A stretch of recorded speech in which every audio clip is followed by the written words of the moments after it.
everybody, how you doing? So I want to talk to you a little bit about posture for singing specifically. Now you've seen a few things about posture. Now you know how many vertebrae you have, and you know about the curvature of the spine. You're probably going, what does this have to do with singing? I sit in my chair and my teacher says, sit with your backs up straight or stand up, you'll have better posture. And I don't really get it. Well, so I'm here to explain that for you. The thing about it is your body is meant to be in a certain alignment so that organs, things like breathing, your rib cage, even the larynx can sit correctly in the body without too much stress or strain. And when stress and strain happens, muscles begin to take over, and that's why sometimes you're like sore and you don't know why, or sometimes you may have like what I call smartphone hand, or your hand aches a little bit. It's because you've held it in this way, or you've held your body in this way. And I can always tell who's really big into their iPhone or in their phone, their Android, whatever, and sits on a computer or a game all day, because the posture of the neck begins like this, comes out forward. Now I'm short. I don't like being short. I would rather be tall. I'd rather be 6 feet tall, right? But I'm not. I'm like almost 5'3". And the thing about being short is everybody around you seems so much taller, and you really work at being tall, and you stand up, really try to really stand up straight, and you pull up from here, and you try to hold your head in a certain way. And while that's great and it helps me with my posture for singing, the opposite is true of people who are generally tall, especially girls. Anyway, so you want to really try to stand up straight. You want the shoulders to fall at the body naturally, and you want those curvatures. Let's talk about the 3 curvatures. You have 3 curvatures of the spine. You have where your neck curves. So let's say that's the bottom of your head, there's your neck. Then you have the thoracic curve, and you have the lumbar curve. I am not an artist. I did not major in art. So this is where the bottom of the skull meets the spine. Cervical curve.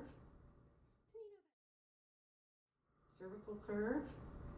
Then you know that part of the back that sort of goes this way, it goes outward, it curves in this way, it goes where your shoulders would be.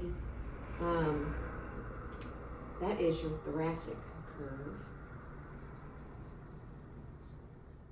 Then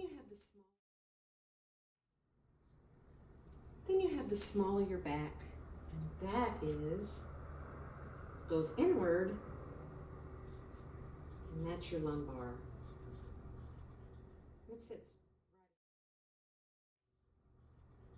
It sits right at the top of the hips.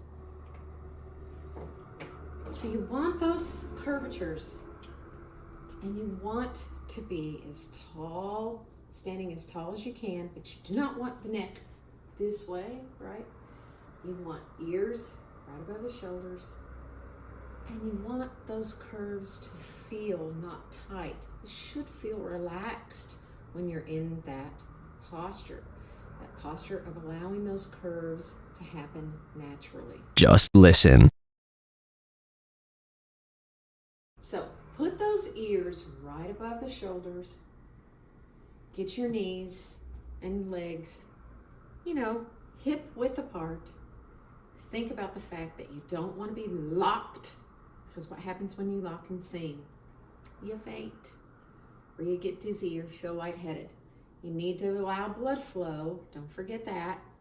So maybe one foot out in front of the other, or one knee a little bit bent. But you want to be sure you're in good alignment. You don't want to feel like you're in soldier posture. You want to feel like you're relaxed here. The shoulders are down.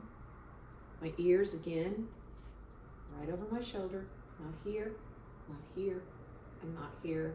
No tuck chins, but also not this. See boys who sing like this when they start going through a voice change?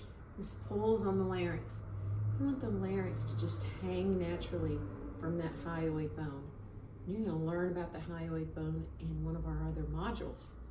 I won't talk about it now. And then you want to feel like your knees. Remember, in the video that you watched, there's that straight line. Imagine that straight line going from the base of the skull all the way down, and that the knees are in alignment and the feet are in alignment with the hip bones right here.